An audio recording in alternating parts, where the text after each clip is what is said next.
Mike, hello. Hello, Mike. Hello. Are you awake? Really? Are you asleep? Are you asleep? Okay, hello, everyone. Welcome back to the Diary of a Single Mom. My name is Marian Sheikh Hussein. Thank you so much for my previous video. All of you guys who have watched, new subscribers, welcome, welcome. My name is Marian Sheikh Hussein. We'll be speaking about the Diary of a Single Mother. All right. We'll also be speaking about mental health problems that are prevalent in the community, social issues, divorce rates, educational topics, all these things and more, and story times, of course. But anyways, please stay tuned if you'd like to watch more videos. So yeah, let's get to today's topic. Gosh, what's happening to me? I'm getting tongue-tied.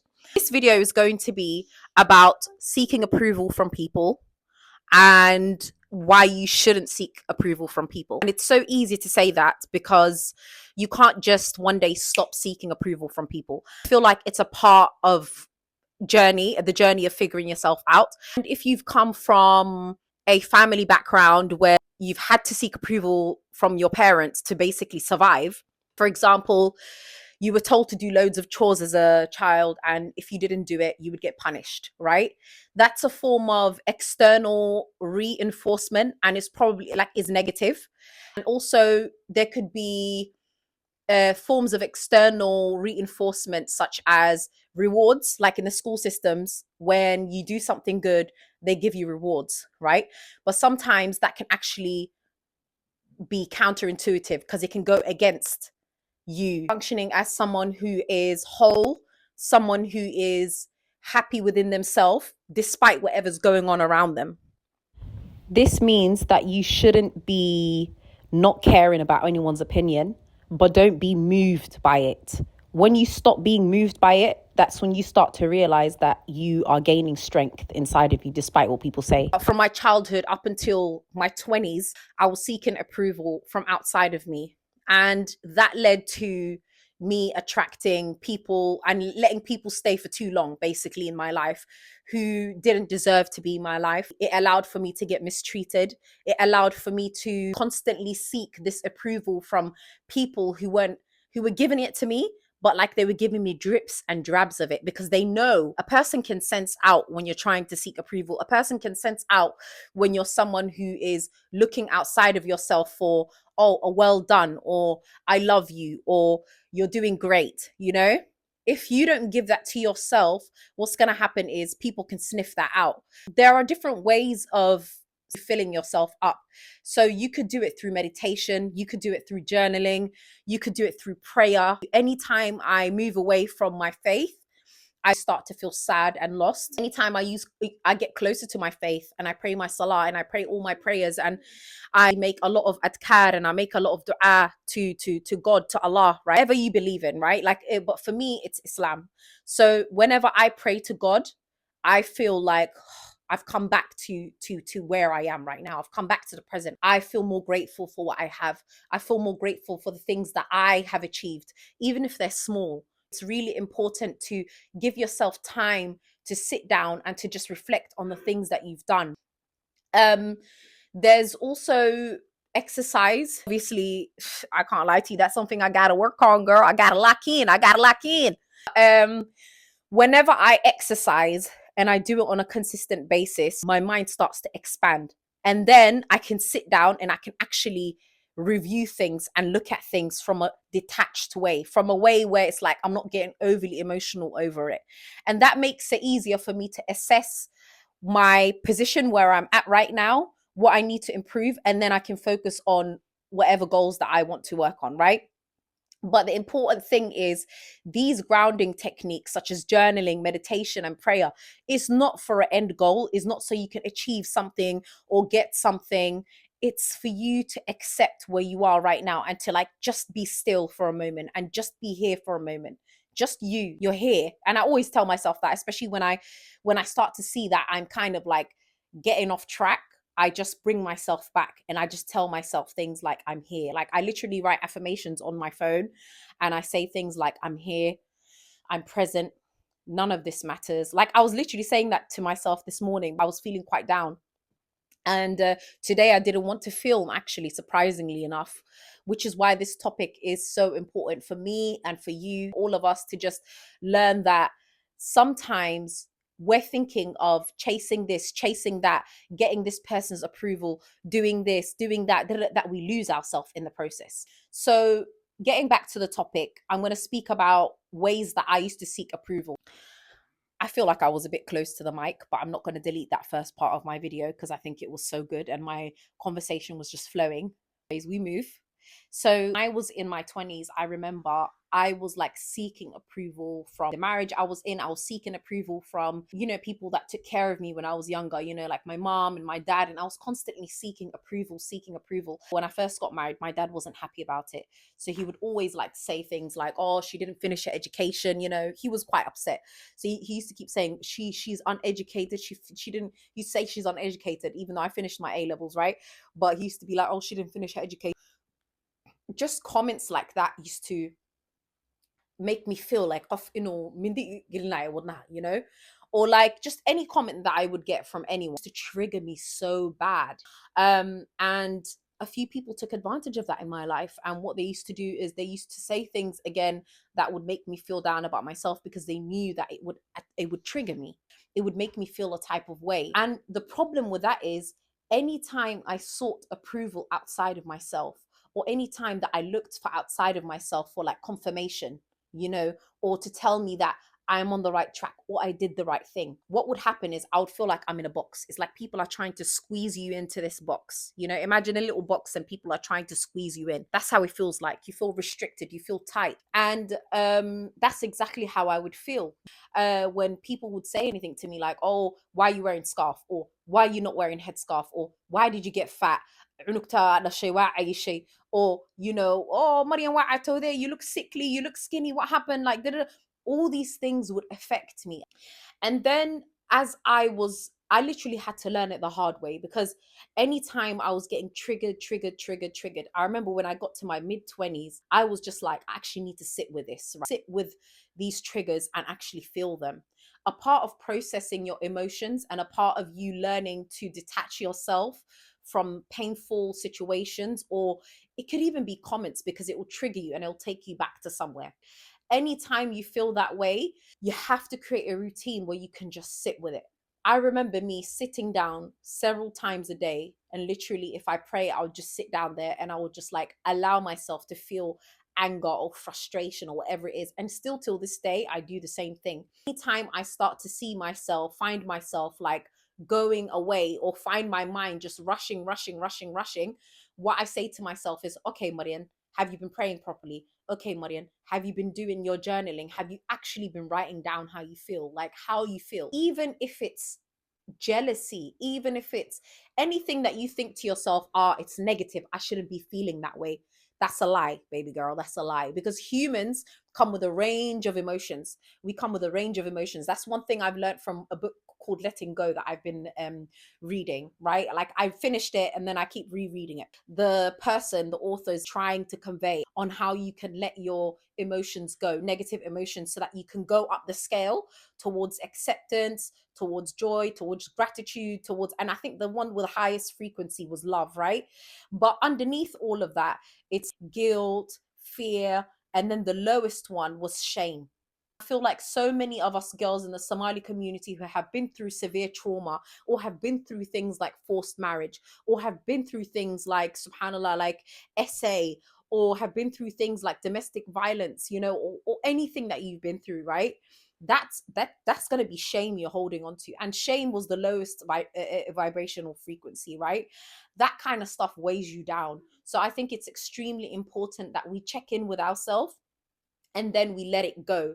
That's how you can free yourself from seeking approval from other people, is by working on yourself. And working, I don't mean getting up and working, being productive, because I feel like the world tries to make you think that being like basically working is always doing this and doing that. But the hardest thing to do, let me tell you, yeah, is to sit down in quiet and not do nothing. That is the hardest thing.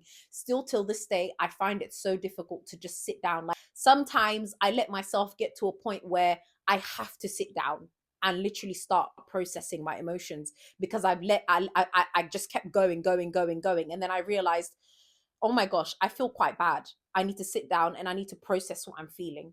Because if you don't process how you feel, it will grow and it will grow and it will grow and it will grow. And you'll get to a point where you're like, oh, I'm broken or something like that. But trust me, you're not broken. You just need to process. You need to process the things that you're feeling in the moment.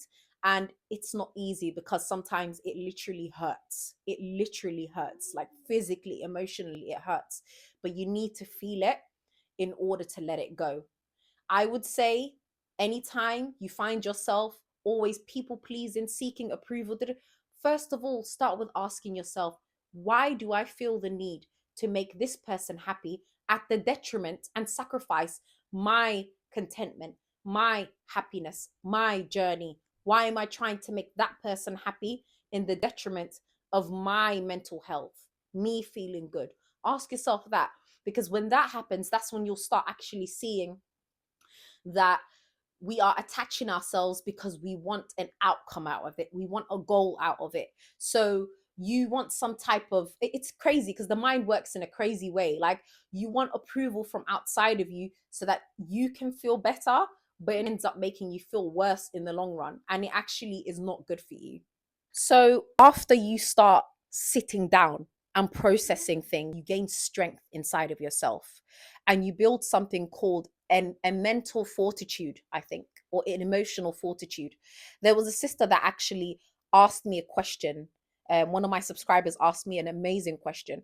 And she said, how did you build that emotional or that mental fortitude?